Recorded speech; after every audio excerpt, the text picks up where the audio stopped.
Matthew chapter 27. It was early in the morning. All the chief priests and the elders of the people planned how to put Jesus to death. So they tied him up and led him away. And they handed him over to Pilate, who was the governor. Judas, who had handed him over, so that Jesus had been sentenced to die. He felt deep shame and sadness for what he had done. So he returned the 30 silver coins to the chief priests and the elders. "I have sinned," he said. "I handed over a man who is not guilty." "What do we care?" they replied. "That's your problem." So Judas threw the money into the temple and left. Then he went away and hanged himself.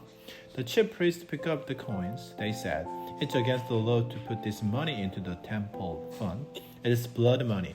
It has paid for a man's death." So they decided to use the money to buy a potter's field. People from other countries would be buried there. That is why it has been called the field of blood to this day. Then the words spoken by Jeremiah the prophet came true. He had said, "They took the 30 silver coin, and that price was set for him by the people of Israel. They used the coin to buy a potter's field, just as the Lord commanded me." Jesus was standing in front of the governor. The governor asked him, "Are you the king of the Jews?" "Yes, you have said so," Jesus replied. But when the chief priests and the elders brought charges against him, he did not answer. Then Pilate asked him, "Don't you hear the charges they are bringing against you?" But Jesus made no reply, not even to a single charge. The governor was really amazed. It was the governor's practice at the Passover feast to let one prisoner go free.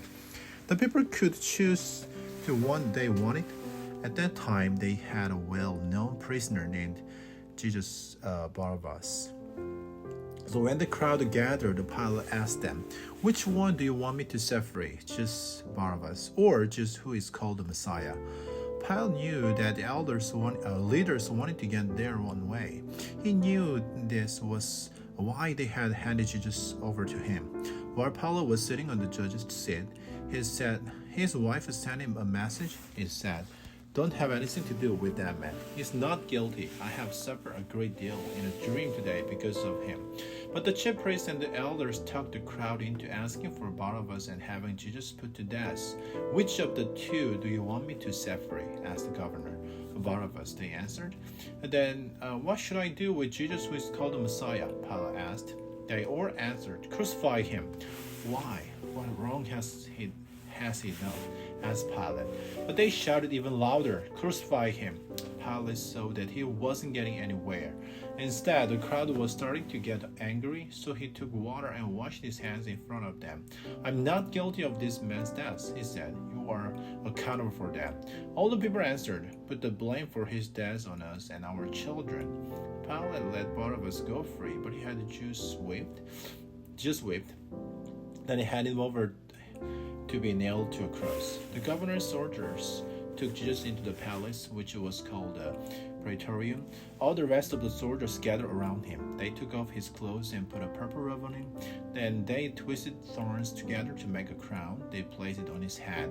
They put a stick in his right hand. Then they fell on their knees in front of him and made fun of him. "We honor you, King of the Jews," they said. They spit on him. They hit him on the head with a stick again and again. After they had made fun of him, they took off the robe. They put his own clothes back on him, and they led him away to nail him to a cross. On their way out to the city, they met a man from Cyrene. His name was Simon. They forced him to carry the cross. They came to a palace called Golgotha. The word Golgotha means the place of the skull. There they mixed wine with bitter spices and gave it to Jesus to drink. After testing it, he refused to drink it. When they had nailed him to the cross, they divided up his clothes by casting lots. They sat down and kept watch over him there. Above his head they placed a written charge against him. It read, "This is Jesus, the King of the Jews." The two rebels against Rome were crucified with him. One was on his right and one was on his left. Those who passed by shouted at Jesus and made fun of him. They shook their heads and said, "So you are going to destroy the temple and build it again in 3 days? Then save yourself. Come down from the cross if you are the Son of God." In the same way, the chief priests, the teachers of the law, and the elders made fun of him. "He saved others," they said, "but he cannot save himself. He's the King of Israel. Let him come down now from the cross, and then we will believe in him." He trusts in God. Let God rescue him now if he wants him.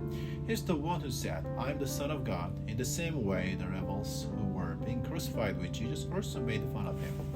From noon until 3 o'clock, the whole land was covered with darkness. About 3 o'clock, Jesus cried out in a loud voice. He said, Eli, Eli, lama sabachthani. This means, my God, why have you deserted me? Some of those standing there heard Jesus cry out. They said, he's calling for Elijah.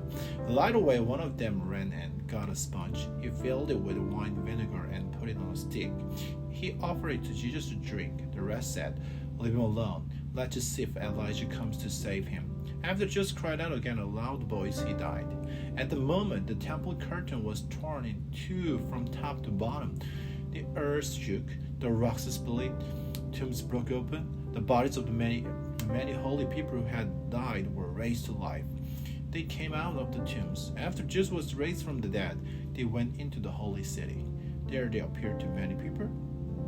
The Roman commander and those guarding Jesus saw that the earthquake and all that had happened. They were terrified. They exclaimed, he was surely the Son of God. Not very far away, many women were watching. They had to follow Jesus from Galilee to take care of his needs. Mary Magdalene was among them. Mary, the mother of James and Joseph, was also there. So was the mother of Zebedee's son. As evening approached, a rich man came from the town of Arimathea. His name was Joseph. He had become a follower of Jesus. He went to Pilate and asked for Jesus' body. Pilate ordered that it be given to him. Joseph took the body and wrapped it in a clean linen clothes. He placed it in his own new tomb that he had cut out of the rock. He rolled a big stone in front of the entrance to the tomb. And then he went away. Mary Magdalene and the other Mary were sitting there across from the tomb. The next day was the day after preparation day. The chief priests and the Pharisees went to Pilate. Sir, they said, we remember something that a liar said while he was still alive. He claimed, after 3 days I will rise again. So give the orders to make the tomb secure until the third day. If you don't, his disciples might come and steal the body. And they will tell the people that Jesus has been raised from the dead. These last will be worse than the first. Take some guards with you. Pilate answered, go, make the tomb as secure as you can. So they went and made the tomb secure. They put a royal seal on the stone and placed some guards on duty.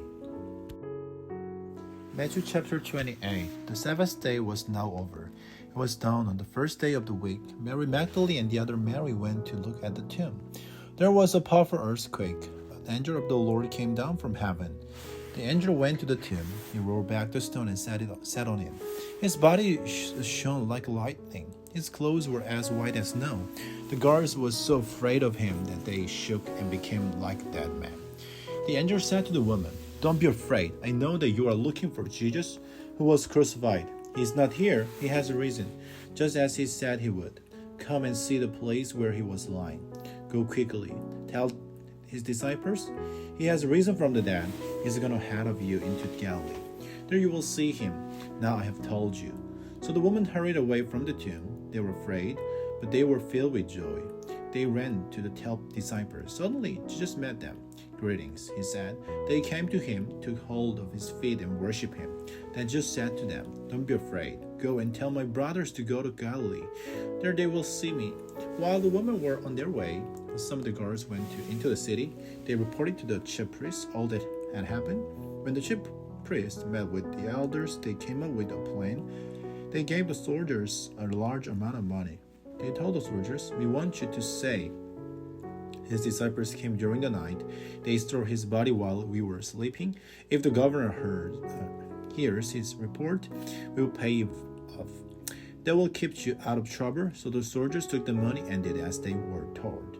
This story has spread all around among the Jews to this day. Then the 11 disciples went to Galilee. They went to the mountain where Jesus had told them to go. When they saw him, they worshipped him, but some still had their doubts. And then Jesus came to them. He said, all authority in heaven and on earth has been given to me. So you must go and make disciples of all nations.